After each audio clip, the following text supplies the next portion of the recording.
help me!" The scream cut through the night as 17-year-old Jamal Williams saw the BMW crash and burst into flames on the overpass ahead. A man was trapped inside, burning alive. Everyone else stood back, called 911, waited for heroes to arrive. Not Jamal.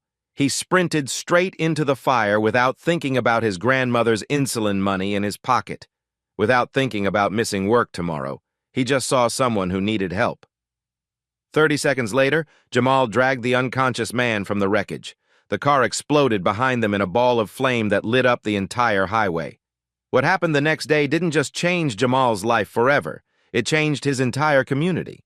And it all started with one choice to help a stranger. But who was this man really? And why would saving him turn everything upside down? 24 hours earlier, Jamal Williams had exactly $127 to his name. Rent was due in 3 days. He counted the crumpled bills again in the dim light of their one-bedroom apartment. Rosa, his grandmother, sat in her worn armchair, testing her blood sugar with shaking hands. The meter beeped. Too high. Again. "We need to get your insulin today, Grandma," Jamal said quietly. Rosa looked up with tired eyes.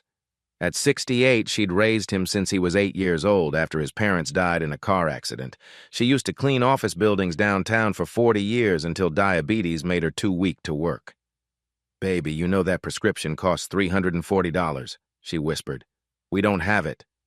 Jamal stared at the $20 bills in his hand. Not even close. This was their reality, every single day. 5 a.m. came too early, but Jamal's alarm never got the chance to ring. He was already awake, checking Rosa's blood sugar before she stirred.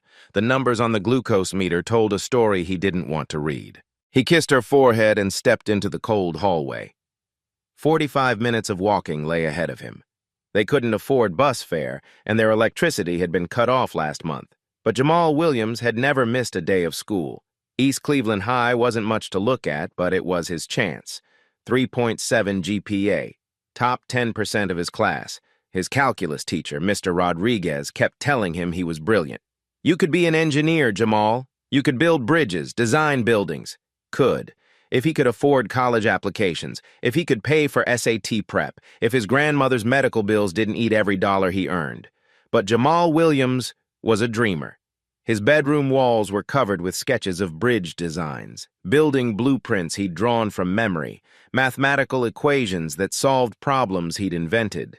Late at night, after homework finished by flashlight, he designed structures that could withstand earthquakes, buildings that used less energy, bridges that lasted forever.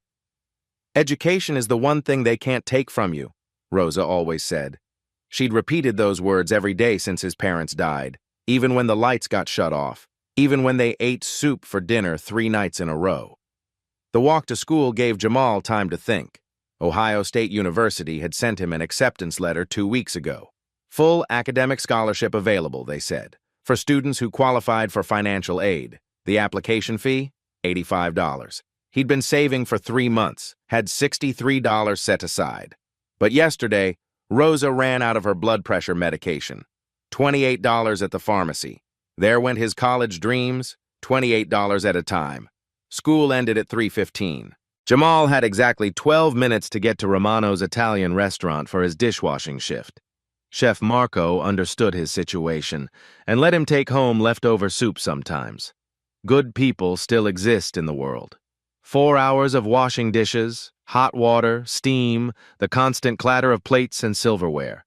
His hands would be red and raw by closing time, but $26 in tips would be waiting. Every dollar mattered.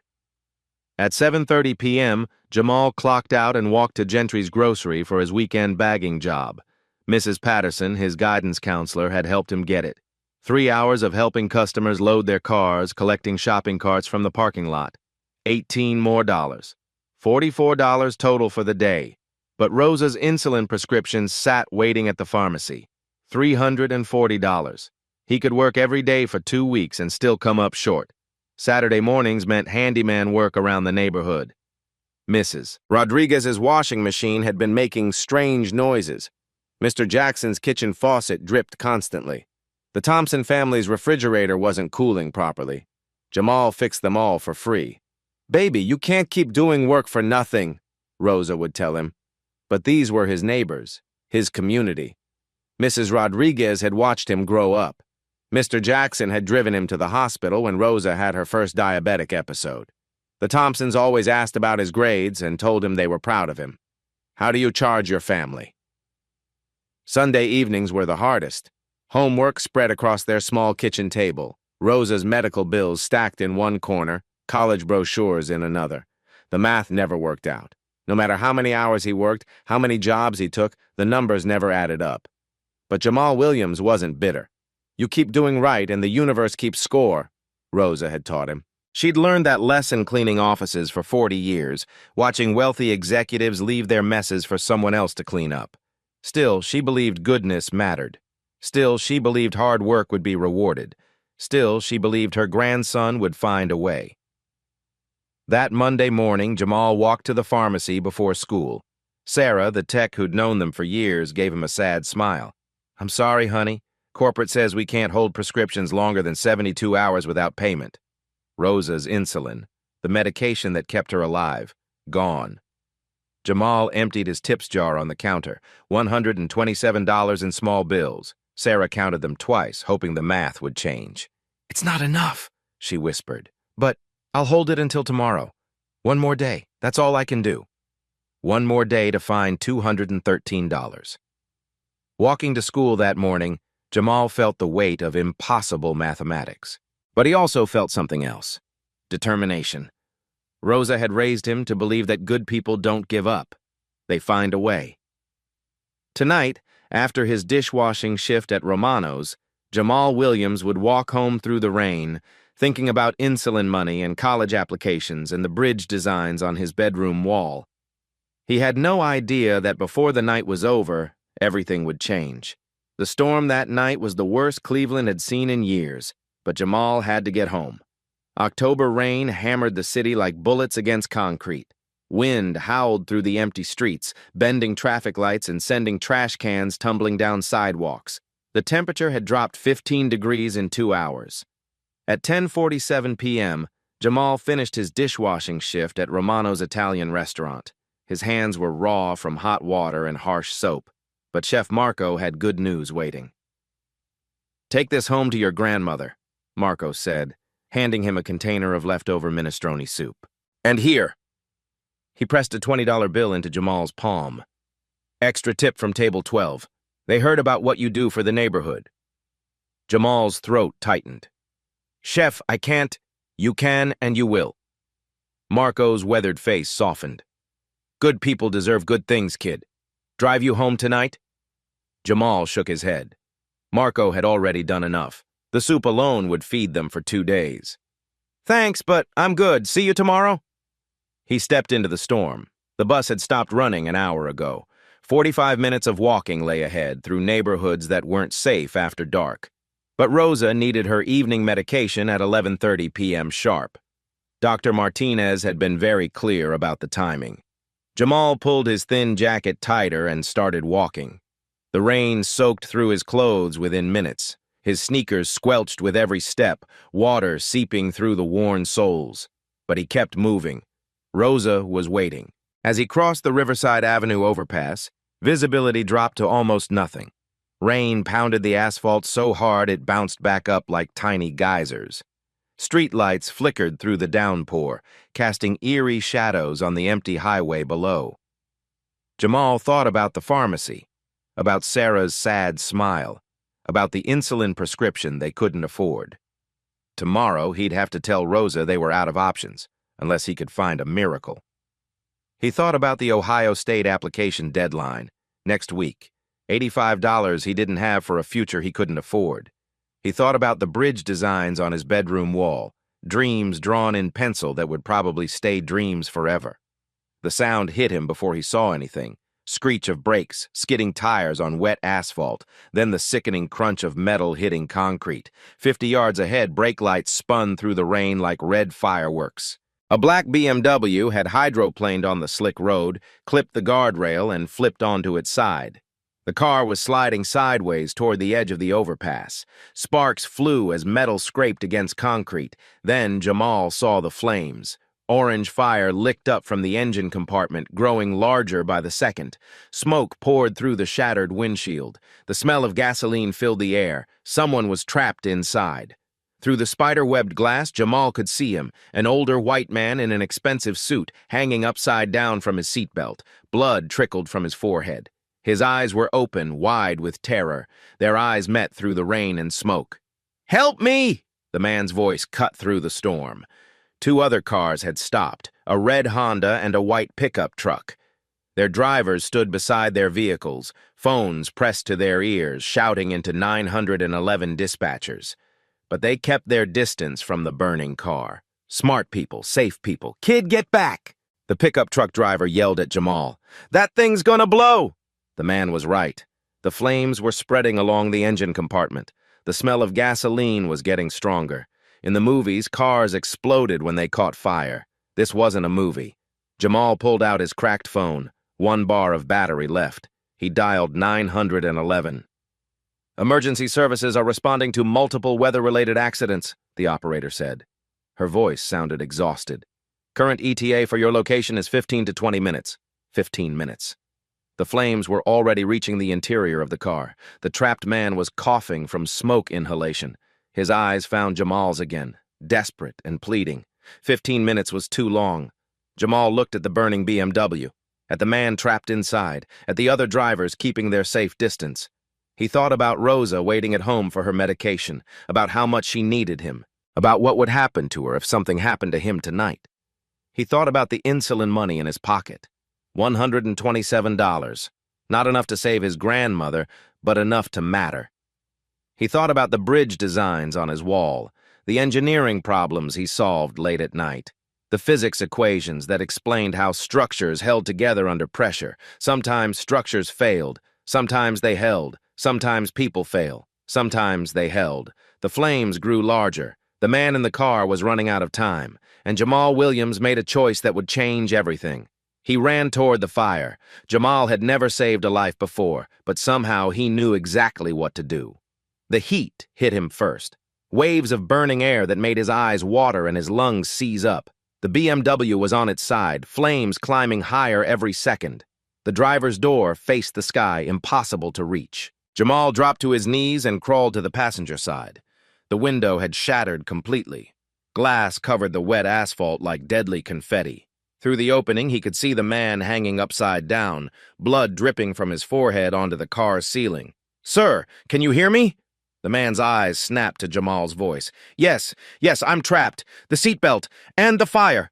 Don't move. I'm coming in." Jamal pulled off his thin jacket and wrapped it around his hands. The metal around the window frame was already hot to the touch. He squeezed through the opening, feeling broken glass bite through his jacket into his arms. Inside the car, the world was upside down and on fire. The smell of gasoline burned his nostrils. Smoke filled the interior, making it hard to see. The man was suspended by his seatbelt, his face turning red from the blood rushing to his head. "What's your name?" Jamal asked, pulling the utility knife from the man's own glove compartment. William Thompson. "I'm Jamal. We're going to get you out, Mr. Thompson." The seatbelt was jammed tight from the impact. Jamal sawed at the thick fabric with the utility knife, his hands shaking from adrenaline. Sweat dripped into his eyes. The flames were getting closer. "How old are you, son?" William asked. His voice was weak but steady. 17. Jamal kept cutting. The knife was dull, the seatbelt thick. Almost 18. 17. William coughed from the smoke. "When I was 17, I thought I was invincible." "You still might be." The seatbelt was fraying, almost through. "Just hold on." The fabric snapped. William collapsed onto the car's ceiling with a grunt of pain, but he was free from the belt. Now came the hard part. His legs were pinned under the collapsed dashboard. The steering wheel had been pushed down, trapping him from the waist down. Jamal could see the problem immediately. This was basic physics. Leverage, force, angle. "Mr. Thompson, I need you to help me. When I say 3, you push up with your arms while I pull. The steering wheel is our fulcrum. Son, if this car explodes, it won't." Jamal positioned himself at William's shoulders. "We got this." He grabbed the steering wheel with both hands, using every physics lesson Mr. Rodriguez had ever taught him. If he could shift the wheel just 2 inches, create just enough space. 1, The flames reached the front seats. 2. Jamal could feel the heat burning his back through his thin shirt. 3. William pushed with everything he had. Jamal pulled, using the steering wheel as a lever, redirecting the force upward instead of down. Physics, math, the same principles that built bridges and skyscrapers. The dashboard shifted 6 inches. William's legs came free. "Now we move," Jamal said. He grabbed William under the arms and dragged him toward the shattered window. William tried to help, pushing with his hands, but his legs weren't working properly. Dead weight. The heat was unbearable now. Jamal's hands were burning where they touched the hot metal. His lungs felt like they were on fire from the smoke. 10 feet to the window, 5 feet, 3 feet. Jamal pushed William through the opening first, then squeezed out behind him. They rolled away from the burning car and collapsed on the wet pavement, gasping for air. Rain had never felt so good. 15 seconds later, the BMW's gas tank exploded. The fireball lit up the entire overpass like daylight. Heat washed over them in a wave that singed their eyebrows. Pieces of burning metal rained down around them. Jamal felt William's hand grab his arm. "Thank you," the man whispered. "Thank you." Sirens wailed in the distance, getting closer. The first paramedic reached them 30 seconds after the explosion. A young woman with kind eyes and steady hands. "What's your name, honey?" she asked Jamal as she checked his pulse. "Jamal Williams." "Well, Jamal Williams, you just saved a life tonight." She examined his hands, second-degree burns on his palms where he'd grabbed the hot metal, cuts on his arms from the broken glass, smoke inhalation that left him coughing every few breaths. "We need to get you both to the hospital," she said. William was on a stretcher now, an oxygen mask over his face, but his eyes were alert, focused on Jamal. He pulled the mask aside as they loaded him into the ambulance. "How can I ever repay you?" he asked. Jamal looked at this man he'd just risked his life for. Expensive suit, even torn and bloody, leather shoes that probably cost more than Jamal made in a month. A gold watch that caught the light from the ambulance. Someone with money. Someone with options. Someone whose problems could be solved with a checkbook. Nothing like Jamal's family. But right now, at this moment, none of that mattered. William Thompson was just a person who needed help. And Jamal Williams was the person who'd helped him. "You don't need to repay me anything, sir," Jamal said. "I just did what anyone would do." But even as he said it, Jamal knew it wasn't true. Anyone would call 911. Anyone would hope for the best. Not everyone would run into a burning car to save a stranger.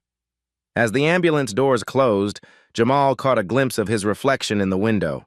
His face was streaked with soot and blood. His clothes were torn and soaked. His hands were wrapped in bandages. He looked like someone who'd been through hell, but his eyes were bright. For the first time in months, Jamal Williams felt something other than worry about money and medicine and impossible mathematics. He felt proud. Rosa always said the universe kept score.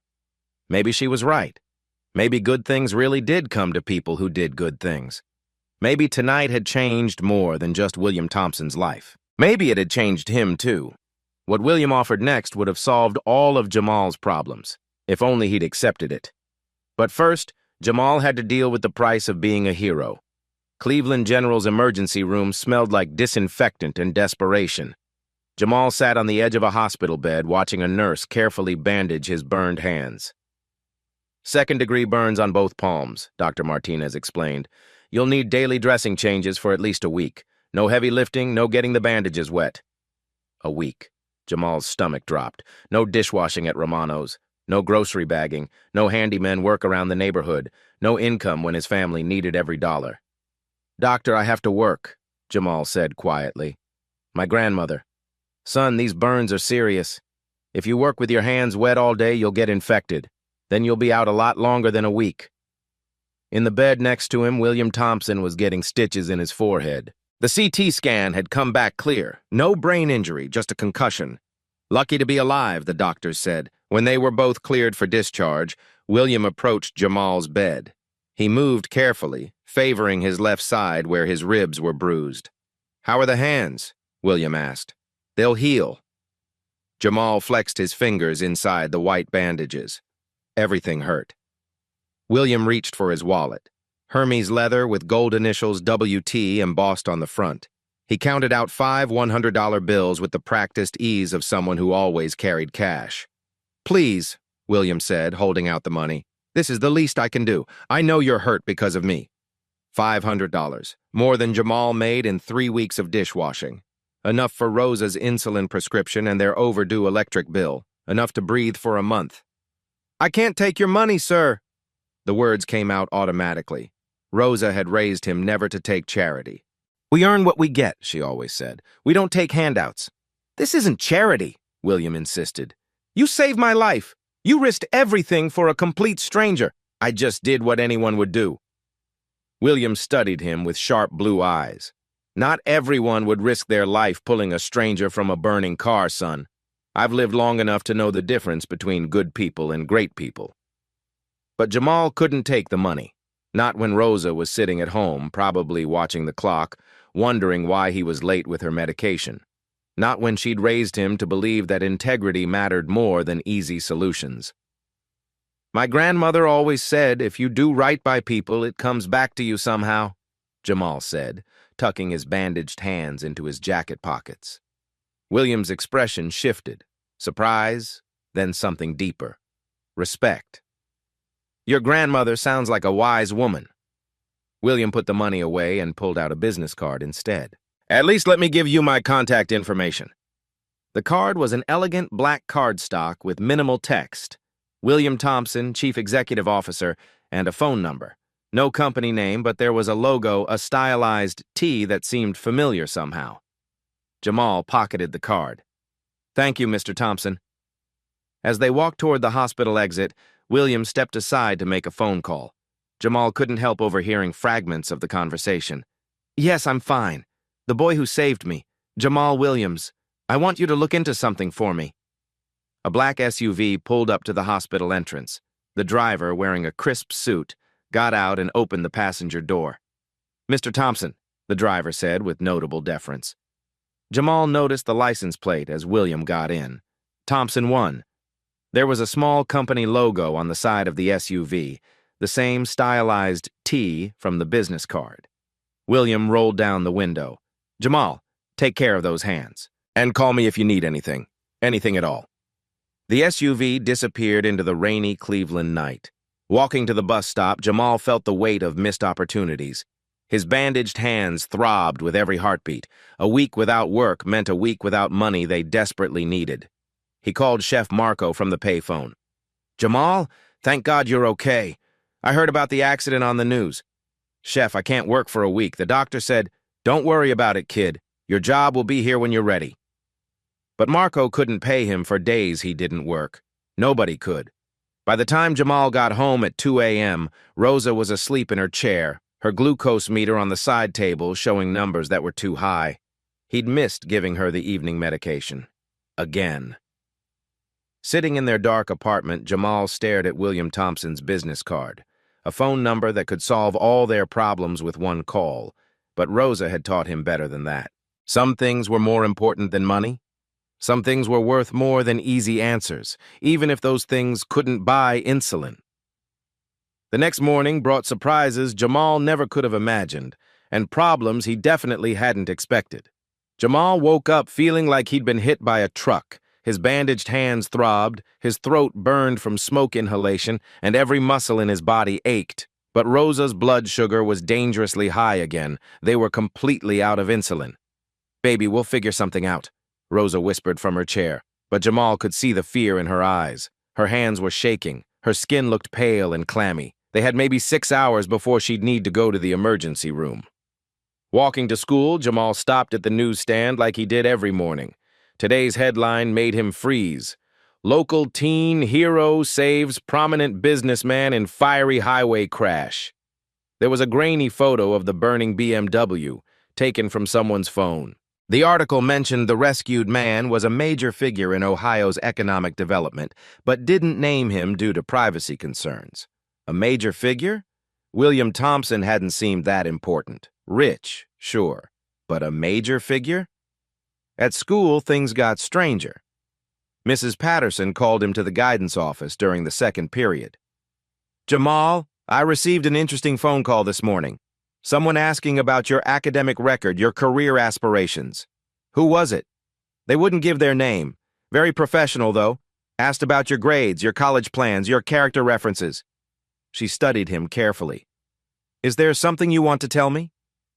Before Jamal could answer, Mr. Rodriguez stopped him in the hallway. There's a special scholarship opportunity that just became available. Engineering students only. The application deadline is today. How much? Full ride. 4 years, all expenses paid. Jamal's heart jumped. What's the catch? No catch. Someone specifically requested information about students with your profile.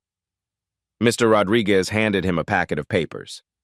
Strong academics, demonstrated leadership, and financial need. By lunch, Jamal felt dizzy and weak. The school nurse checked him over, concerned about his smoke inhalation symptoms. You should be home resting, not at school, she said. These symptoms can get worse before they get better. But he couldn't miss his calculus test, and he definitely couldn't miss work, except his bandaged hands meant he couldn't work anyway. Walking home, Jamal noticed unusual activity in his neighborhood. A surveyor team was measuring the empty lots near the old factory. A well-dressed woman was taking photos of the community center. News vans were parked on his street. Mrs. Rodriguez from the corner store flagged him down. Jamal, a fancy businessman came by asking about you. I wanted to know about your character, your work ethic. What did he look like? Expensive suit, nice car. Asked if you were the kind of person who could be trusted with important responsibilities. At home, Rosa was worse. Her blood sugar meter showed numbers in the danger zone. They needed insulin today, not tomorrow. Jamal pulled out William Thompson's business card and called the number. It went straight to voicemail. You've reached Thompson Industries. Our offices are currently closed for executive meetings. Thompson Industries? He'd never heard of them. But that logo on the business card, that stylized T, where had he seen it before? By day 3, when Jamal's grandmother collapsed, he thought saving William Thompson was the biggest mistake of his life. It was Wednesday morning. Rosa hadn't had insulin for 72 hours. Jamal found her on the kitchen floor, conscious but unable to get up. Her skin was cold and clammy. Her breathing was shallow and rapid. Grandma! He knelt beside her, checking her pulse the way the paramedics had shown him. Too fast, too weak. I'm okay, baby, she whispered. But they both knew she wasn't. He helped her to the couch and checked her blood sugar. The meter displayed a number that made his stomach drop, 387. Normal was under 140. She was dying. Jamal counted their money again. $127 plus $23 he'd found in coat pockets. Still $190 short for the insulin prescription. He'd called William Thompson's number 15 times over 3 days, always the same voicemail.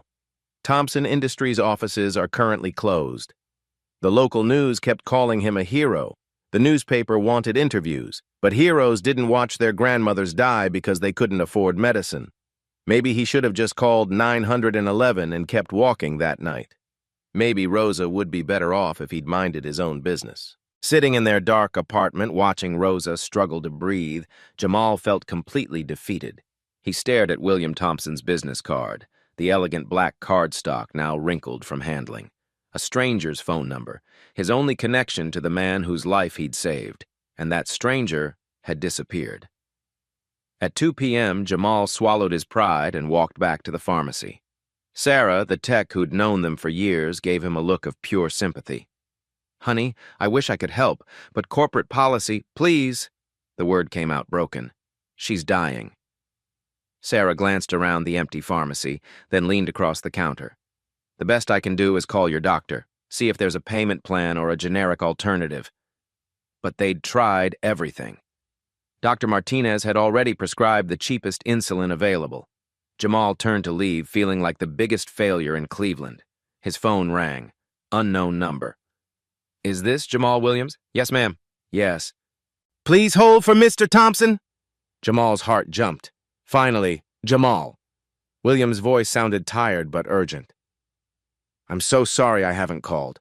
I've been in emergency board meetings for 3 days straight. I heard about your grandmother from my investigator. Your what? I'll explain everything. Can you meet me in 1 hour? And Jamal, bring your grandmother. I'm sending a car. The car was actually an ambulance. A private medical transport pulled up to their apartment building, complete with a doctor and portable medical equipment. While Dr. Sarah Lane examined Rosa and administered emergency insulin, William sat with Jamal in their tiny living room. "First, how is she?" William asked. "Better now, thanks to your doctor. But Mr. Thompson, I need to ask, who are you really?" William smiled sadly. "That's what I came to tell you." He pulled out a tablet and showed Jamal a news website. The headline read, "Thompson Industries CEO survives fiery crash." Below it was a photo of William in a business suit, standing in front of a massive manufacturing facility. "I'm William Thompson, CEO and founder of Thompson Industries." Jamal stared at the screen. "I don't know what that is." "We're the largest automotive manufacturer in Ohio. Electric vehicles, $12 billion in annual revenue, 50,000 employees worldwide." The numbers didn't make sense. 12 billion? 50,000 people? "My net worth is about $3.2 billion, Jamal." 3 billion. Jamal had never heard numbers that big applied to one person. William scrolled through more articles. Photos of Thompson Industries factories across the Midwest. Awards for innovation in electric vehicle technology. William speaks at economic development conferences. "For the past year, I've been personally scouting locations for our largest expansion ever. An $800 million manufacturing plant that will employ 5,000 people directly and create 15,000 indirect jobs." He pulled up a map on his tablet. East Cleveland was highlighted in red. "3 days ago, I was driving through your neighborhood doing final site surveys. This area, your neighborhood, is my top choice for the new facility." Jamal's head was spinning. "You mean you weren't just randomly driving through when the accident happened?" "No. I was here because I've been studying this community for months. The available land, the workforce, the infrastructure, everything pointed to East Cleveland as the perfect location." William showed him architectural renderings, massive buildings, parking lots full of cars, thousands of people in hard hats and business suits. "But what you did for me 3 nights ago changed everything." "What do you mean?" "I don't just build factories, Jamal. I build communities. Every Thompson Industries plant comes with training centers, education partnerships, and local hiring commitments. But I only invest where I find people worth investing in." William's eyes were intense now. 20 years ago, I grew up poor in Detroit. When the auto industry collapsed, my neighborhood died because no one cared about the people, just the profits. I swore I'd do business differently." The pieces were starting to fit together. The surveyor teams, the woman taking photos, the businessman asked about Jamal's character. "The past 3 days, I've had my team researching everything about this community. Your teachers, your neighbors, local business owners. Do you know what they all said about you?" Jamal shook his head. "Mrs. Patterson told us you tutor struggling students for free. Chef Marco said you're the most reliable employee he's ever had. Your neighbors described how you fix their appliances without charge. Your calculus teacher called you brilliant but humble." In the bedroom, Dr. Lane was finishing Rosa's examination. Through the doorway, Jamal could see his grandmother sitting up, color returning to her cheeks. "I wasn't looking for someone to save my life, Jamal. I was looking for someone who represents what this community could become. You didn't just pull me from a burning car. You showed me I was right to believe in this place." William stood up and extended his hand. "Now I want to talk to you about something that will change not just your life, but this entire neighborhood's future." What William offered wasn't just life-changing for Jamal, it was neighborhood-changing for everyone. 2 hours later, they sat in William's office on the 42nd floor of Cleveland's tallest building. Rosa was with them, feeling stronger after proper medical care, sipping tea and marveling at the floor-to-ceiling windows that overlooked the entire city. "First, Jamal, I owe you an apology," William said. "I should have contacted you immediately, but I wanted to make sure I could offer you something meaningful, not just money. These 3 days weren't silence, they were preparation." He pulled out a thick folder marked Confidential East Cleveland Project. "I've spent 72 hours learning everything about you and this community. Academic records from every teacher, character references from employers and neighbors, economic impact studies for the area." William opened the folder to reveal detailed reports. Jamal saw his own name on several documents. "Do you know what everyone said about you? Chef Marco called you the most honest employee he's ever had.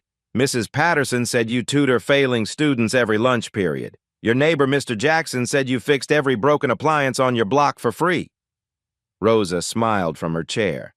That's my grandson. Mrs. Williams, you raised an exceptional young man. I've built my career on a simple principle. Invest in character, and character builds everything else. Communities, businesses, futures. Jamal has exactly the character I build around. William turned to a new section of the folder. Financial projections, architectural renderings, employment statistics. Here's what I'm prepared to offer.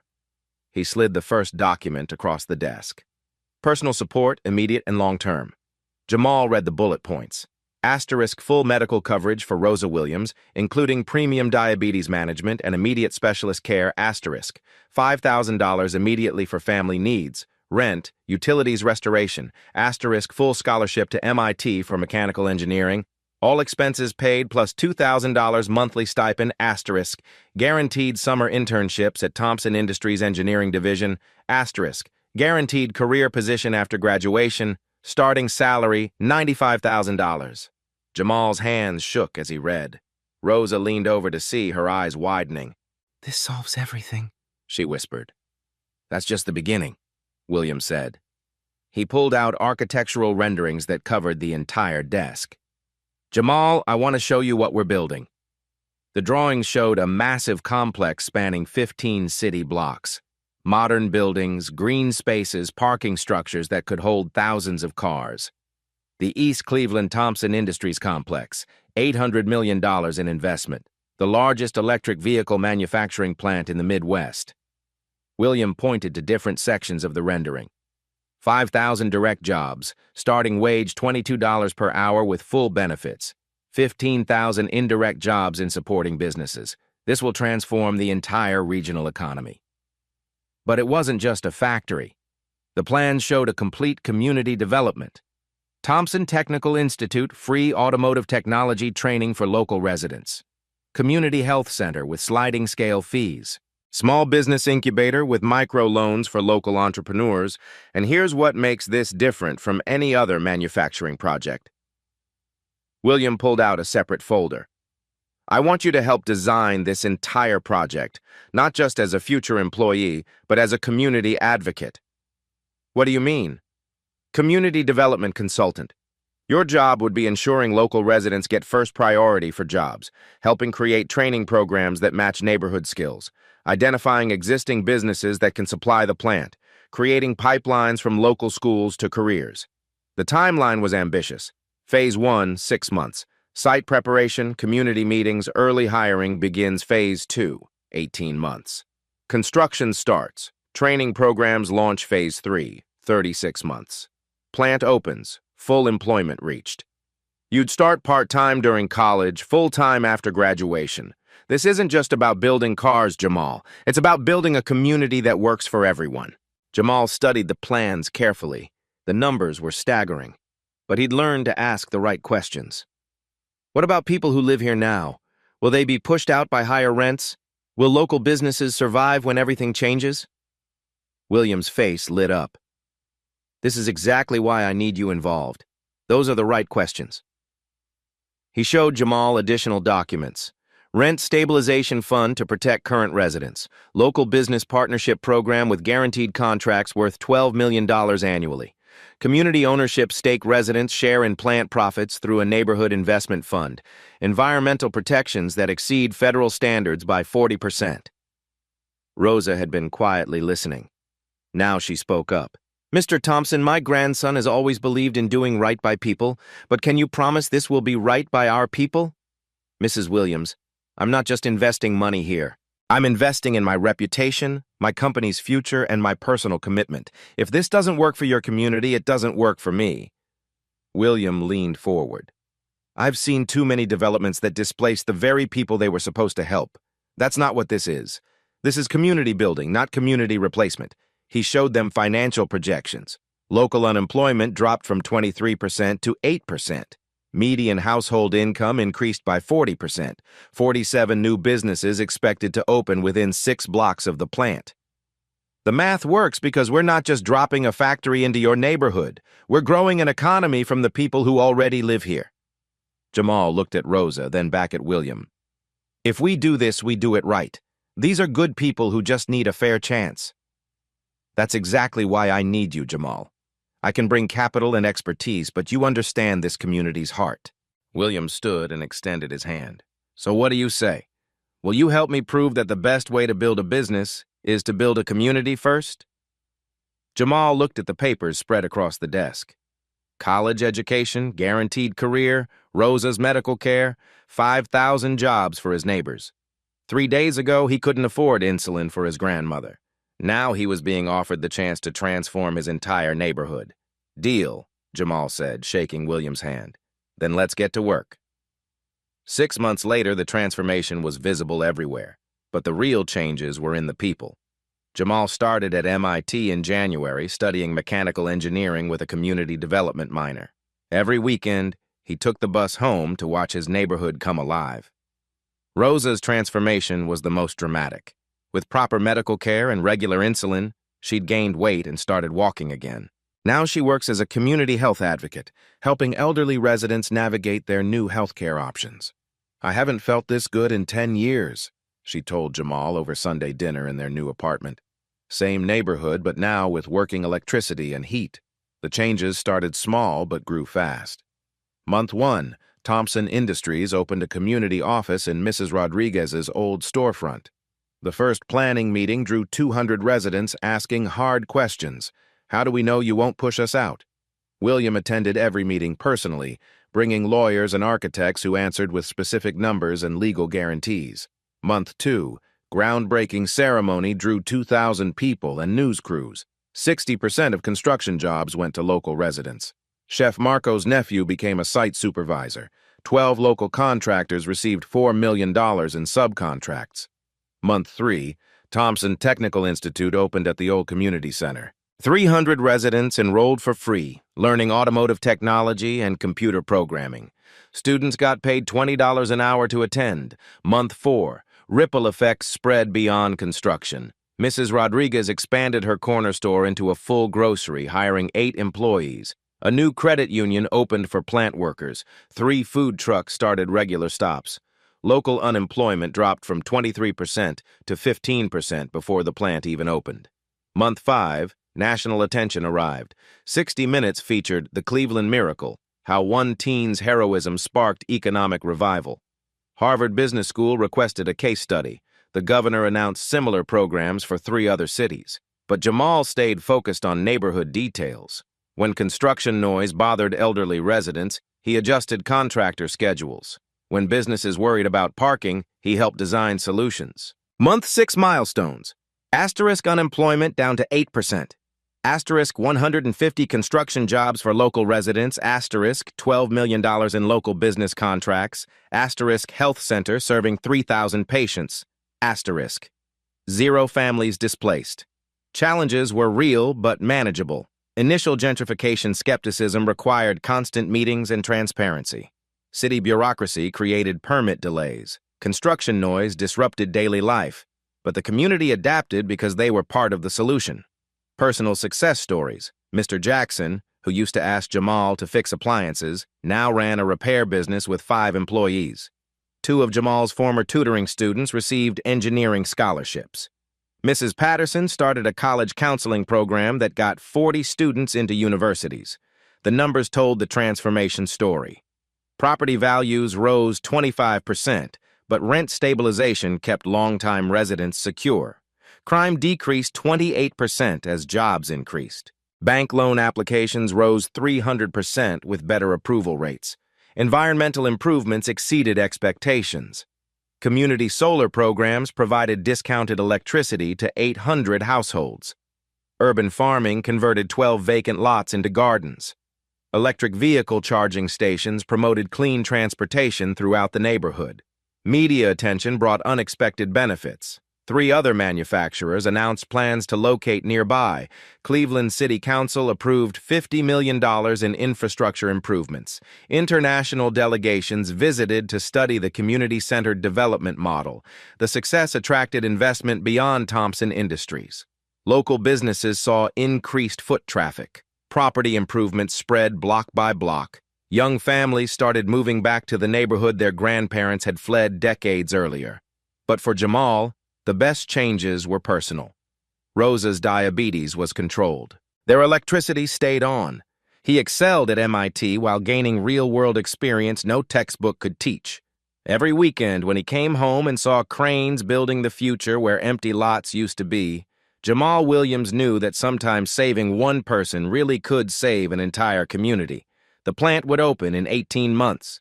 5,000 jobs were coming. 15,000 more would follow. But the transformation had already begun in the hearts and hopes of people who finally believed their neighborhood was worth investing in. 2 years later, Jamal found himself in an eerily familiar situation. It was October evening. Jamal, now a junior at MIT, was driving through Cleveland in his modest electric car when he saw smoke rising from the same overpass where he'd saved William. Not a car accident this time.